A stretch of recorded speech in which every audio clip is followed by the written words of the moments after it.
बाप रे. संजना, अगं पाहिलंस का? आले आले. काय रे? बाईसाहेब 49च्या वर गेलाय पारा. बाप रे, काय ऊन म्हणायचं का आग? आणि हे निवेदन बघितलंस का? ना लोकांकडे पैसा असून काही उपयोग आहे, ना एसी घेऊन काही उपयोग. कसलं निवेदन रे? हे बघ, सर्व नागरिकांना कळवण्यात येतं की येत्या काही दिवसात शहरी भागात 8 तास आणि ग्रामीण भागात 16 तास भारनियमन करण्यात येणार आहे. याची सर्वांनी नोंद घ्यावी. बाप रे. हे, आधीच एवढं ऊन, त्यात वीज नाही, म्हणजे मेलच. आता काही खरं नाही आहे या उन्हाळ्यात. तरी अजून 3 महिने काढायचे. प्रमोद काका म्हणतात ना, ते अगदी खरं आहे बघ. नोटा खाऊन माणूस जगू शकत नाही हे माणसाला कधी कळणार कोणाच ठाऊक. खरंय. अरे चला, ऑफिसला जायला उशीर होतोय मला, मी हो पळतो. हो, अरे टिफिन तरी घे. हो.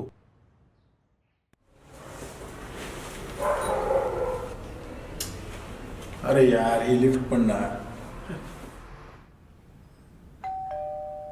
आले आले आले. ये. खूप दमलायस का आज?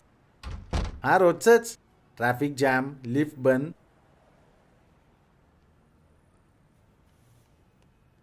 हे घे पाणी घे. हा. मुलं कुठे आहेत? अरे राजू दादा बरोबर बागेत गेलीये. खूप कंटाळली होती ना, तेवढाच विरंगुळा रे. बरं झालं. चल, मी सुद्धा जरा फ्रेश होऊन येतो. हो.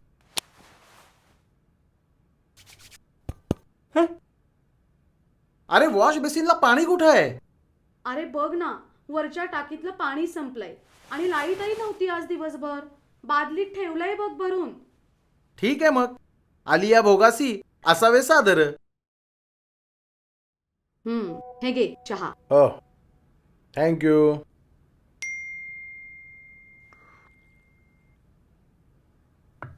ए ऐक ना सचिन, आपण जर फिरायला गेलो तर? अरे नाहीतरी मुलांना सुट्ट्या लागल्याच आहेत ना. ती पण खूप मागं लागली आहेत रे. Good idea. खरं तर माझ्या सुद्धा मनामध्ये हा विचार आलाच होता. जाऊ ना. ए ऐक ना, आपण थंड हवेच्या ठिकाणी गेलो तर? Best, no problem. शोध ना. येस. मला काय वाटतं, आपण ना महाबळेश्वरला जाऊया. महाबळेश्वर? पण थांब, तिथं आधी टेम्परेचर किती आहे ते बघायला पाहिजे. हां, गुगल गुगल गुगल गुगल. नाहीतर काय होईल, आगीतून फोपाट्यात पडलो असं व्हायला नको, नाही का? बघ ना. 38? हां, थंड हवेचं ठिकाण सुद्धा गरम झालेलं दिसतंय. अरे रात्री किती आहे बघ ना टेम्परेचर. संजना, रात्री सुद्धा फार थंड नाहीये. ए मग आपण असं करू ना, समुद्रकिनारी जाऊया ना फिरायला. नाहीतरी मुलांना सुद्धा समुद्रात डुंबायला खूप आवडतच रे. हां, म्हणजे हा सुद्धा एक चांगला गरम पर्याय आहे, नाही का? तसं नाही रे, मला माहितीये तिथंही आता खूप उष्णता असणार आहे. पण आपण असं करू ना, मस्त एसी रूम घ्यायचं आणि राहायचं. बाईसाहेब, इथं आपल्याकडे एसी नाहीये का? तसं नाही, पण ठीक आहे, जशी आज्ञा राणीसाहेबांची. असं करतो, उद्या शनिवार आहे. उद्या सकाळीच समुद्रकिनारा शोधूया आपण.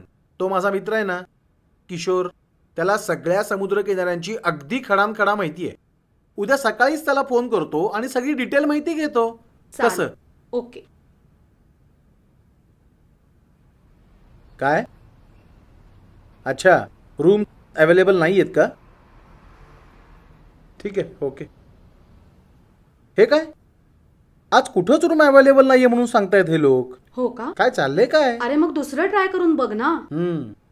थांब थांब, हे बघ, हे एक जरा महाग आहे, 3 स्टार दिसतंय, तिथं ट्राय करून बघतो. बघ बघ.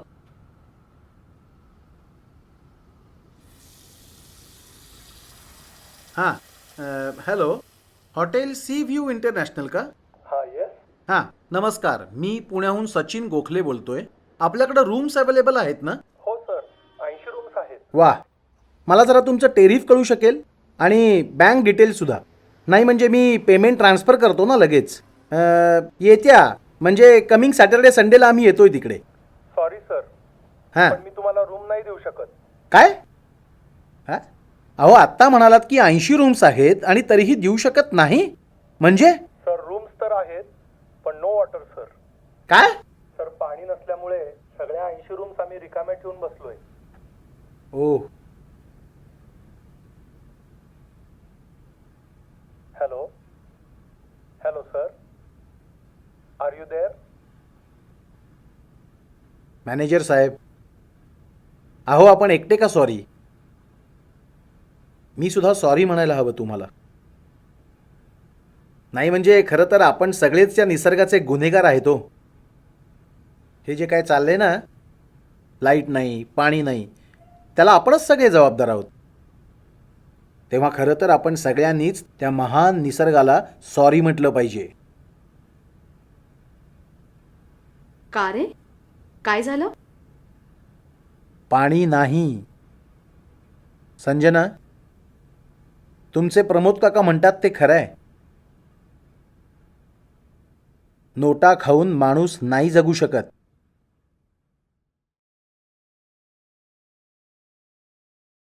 मी निसर्ग. माझे मित्र गेले कित्येक वर्ष सांगतायत, अरे झाडं लावा, झाडं जगवा, जंगल वाचवा, पाणी अडवा आणि पाणी जिरवा. ऐका ना कधीतरी. नाहीतर no rooms, no water, no lights आणि बरंच काही.